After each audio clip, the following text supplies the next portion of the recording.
आज के हमारे सेगमेंट में आज हम ऐसे शख्स के बारे में बात करेंगे जिन्हें दुनिया रैप गॉड के नाम से जानती है, जिनके पास कुछ नहीं था और इन्होंने अपने जीवन में वो मुकाम हासिल किया जो बहुत कम लोग हासिल कर पाते हैं। इनके नाम 15 Grammy awards, 17 billboard music awards, 8 American music awards और कुल मिलाकर अभी तक 150 से ज़्यादा वर्ल्ड फेमस अवार्ड हैं, जिनके लाइव शो की लाखों टिकटें 1 घंटे में बिक जाती हैं। यह इंसान कहता है कि नॉर्मल लाइफ बोरिंग है, सफलता ही मेरा एकमात्र विकल्प है, असफलता नहीं। जो दुनिया का नंबर 1 रैपर और नंबर 1 सिंगर है। दोस्तों, आज हम बात कर रहे हैं फेमस रैपर एमिनेम, जो कि एक रैपर ही नहीं बल्कि प्रोड्यूसर, गीतकार और एक्टर भी हैं। इस सफलता की राह में उन्होंने बहुत मेहनत की है और बहुत ज़्यादा दर्द भी सहा है, तब जाकर उन्हें यह मुकाम मिला है। एमिनेम कहते हैं कि मेरे पास खोने के लिए कुछ नहीं है, लेकिन पाने के लिए बहुत कुछ है। एमिनेम का जन्म 17 अक्टूबर 1972 में अमेरिका के सेंट जोसेफ मिसूरी में हुआ।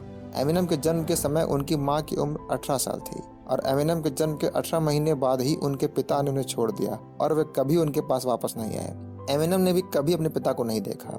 पैसों की कमी के कारण एमिनेम के पूरे बचपन के दौरान उनकी मां ने कभी 1 साल से ज्यादा समय तक एक कंपनी में नौकरी नहीं की। इस वजह से दोनों अपना घर भी बार बार बदलते रहते थे। एक बार तो इस वजह से एमिनेम को सिर्फ 1 साल के ही भीतर 3 बार अपना स्कूल बदलना पड़ गया। जब एमिनेम किशोरावस्था में पहुंचे तब जाकर के उनका परिवार डेट्रॉइट में स्थायी रूप से रहा, पर वहां भी उनका संघर्ष जारी ही रहा। अधिकांशतः माना जाता है कि रंग के आधार पर भेदभाव सिर्फ अश्वेत लोगों के साथ किया जाता है, लेकिन एमिनेम के गोरे होने के कारण उनसे भेदभाव किया जाता था और उन्हें काफी परेशान किया जाता था। बार बार पीटा भी जाता था क्योंकि डेट्रॉइट शहर में अश्वेत लोगों का वर्चस्व था और वे गोरे लोगों से नफरत करते थे। एक बार स्कूल में जहां सभी अश्वेत स्टूडेंट थे, वहां एक सीनियर गर्ल डी एंजेलो बेली ने एमिनेम को इतना मारा कि एमिनेम 1 वीक तक कोमा में रहे। स्कूल में एमिनेम को हर रोज परेशान किया जाता था और घर पर उनकी मां नशे की आदी थी, इसीलिए एमिनेम अकेले रहने लगे और तनाव में रहने लगे थे। बड़े होकर कॉमिक बुक आर्टिस्ट बनना चाहते थे, लेकिन एमिनेम की रैप में दिलचस्पी तब हुई जब उनके मामा रॉनी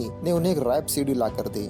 मामा रॉनी, जो कि उम्र में एमिनेम से सिर्फ 2 महीने बड़े थे, और गाना एमिनेम के द्वारा सुना हुआ सबसे पहला रैप सॉन्ग बन गया। इस गाने को सुनने के बाद एमिनेम की रैप म्यूजिक में दिलचस्पी बढ़ती गई और समय के चलते एमिनेम की रॉनी के साथ जमने लगी और धीरे धीरे वही मामा उनके सबसे चहीते दोस्त और आगे चलकर मामा रॉनी ही उनके म्यूजिक मेंटोर बने। एमिनेम उन्हें अपना आइडल मानते थे। उस वक्त तक कोई भी व्हाइट व्यक्ति रैप नहीं करता था। अश्वेत लोगों को लगता था कि रैप करना केवल उन्हीं का हक है, लेकिन जब एमिनेम रैप करते हैं तो ये पता चलने पर उन्हें समस्याओं का सामना करना पड़ा। अश्वेत लोगों द्वारा एमिनेम को और परेशान किया जाने लगा। एमिनेम ने 14 साल की उम्र में ही अपने एक दोस्त माइक रूबी के साथ रैपिंग करना शुरू किया।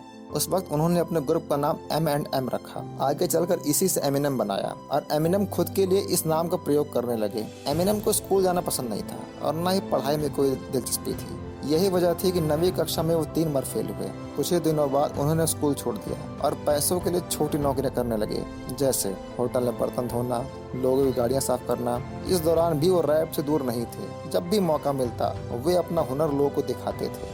1991 में जब एमिनेम 19 साल के थे तब एमिनेम के मामा और दोस्त रॉनी ने आत्महत्या कर ली। यह सदमा एमिनेम के लिए बहुत बड़ा था। उन्होंने खुद को 7 दिनों तक कमरे में बंद कर लिया और किसी से कोई बात नहीं की। इस घटना की वजह से एमिनेम सदमे में चले गए, यहाँ तक कि एमिनेम रॉनी के अंतिम संस्कार में भी नहीं गए। कड़ी मशक्कत के बाद उन्होंने अपना पहला एल्बम इन्फिनाइट लॉन्च किया, लेकिन ये बुरी तरह फ्लॉप रहा और एल्बम की 100 कॉपीज भी नहीं बिकी। एमिनेम को उनके रेस्तरां वाले जॉब से भी निकाल दिया गया। उस वक्त एमिनेम की जेब में सिर्फ $40 थे। हर जगह मिल रही हार और असफलता के कारण एमिनेम तनाव में रहने लगे और ड्रग्स लेने लगे। परेशान होकर उन्होंने आत्महत्या करने की भी कोशिश की, लेकिन समय रहते उन्हें बचा लिया गया। तभी एक रास्ता नजर आया। 1997 में होने वाले रैप कंपटीशन में उन्होंने हिस्सा लिया और दूसरे स्थान पर रहे। उनके काम से उस वक्त के सबसे मशहूर रैपर डॉक्टर ड्रे बहुत प्रभावित हुए और उन्होंने एमिनेम के साथ काम करने का मन बना लिया। उन्होंने एमिनेम के साथ मिलकर जो पहला एल्बम बनाया उसका नाम था द स्लिम शेडी। यह एल्बम साल 1999 में रिलीज हुआ।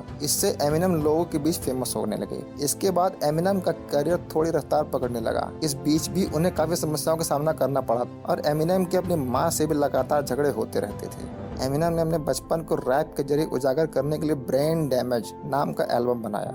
यह एल्बम काफी कंट्रोवर्शियल रहा। क्योंकि इसमें उन्होंने डी एंजेलो बेली का जिक्र किया था, जिसमें उन्हें बचपन में पीटा था। रैप के बाद उन्होंने एक्टिंग में हाथ आजमाया और 8 माइल फिल्म बनाई जो उन्हीं के जीवन पर थी। एमिनेम ने 2 किताबें भी लिखी जो काफ़ी फेमस हुई। उनके नाम 15 ग्रैमी अवार्ड्स हैं। एमिनेम के नाम 1 सेकंड में 4.28 शब्द बोलना और 16 सेकंड में 100 शब्द बोलने का वर्ल्ड रिकॉर्ड है।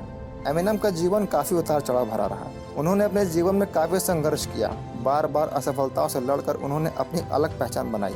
उन्होंने लीग से हटकर वह काम किया जो उस वक्त तक सिर्फ ब्लैक लोगों के लिए माना जाता था। लोगों द्वारा उन पर जो अत्याचार किए गए, एमिनेम ने उन सभी का बदला अपनी सफलता से लिया, क्योंकि सफलता से बड़ा कोई बदला नहीं होता, यह स्वयं एमिनेम ने कहा है। एमिनेम को अपना लक्ष्य पता था। उन्होंने कठिनाइयां लड़कर रैप करना जारी रखा और आज दुनिया के नंबर 1 रैपर हैं। उनका एल्बम द मार्शल एलपी इतिहास में सबसे तेजी से बिकने वाला हिप हॉप एल्बम बन गया।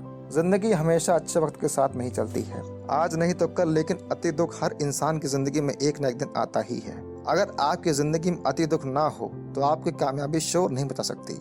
उदाहरण आपके सामने है, जिसकी जिंदगी में भी अति दुख था और आज वो दुनिया का सबसे बड़ा रैपर है। जब आपके जीवन में चुनौतियां नहीं होती हैं तो इसका मतलब है कि आप आगे नहीं बढ़ रहे। चुनौतियां उन्हीं के जीवन में होती हैं जो आगे बढ़ने की चाहत रखते हैं और आगे बढ़ने की कोशिश करते हैं। विपरीत परिस्थितियों में ही सफलता और आगे बढ़ने के अवसर छुपे होते हैं। इसलिए विपरीत समय का सामना करें, क्योंकि रास्ते कभी खत्म नहीं होते, बस लोग हिम्मत हार जाते हैं।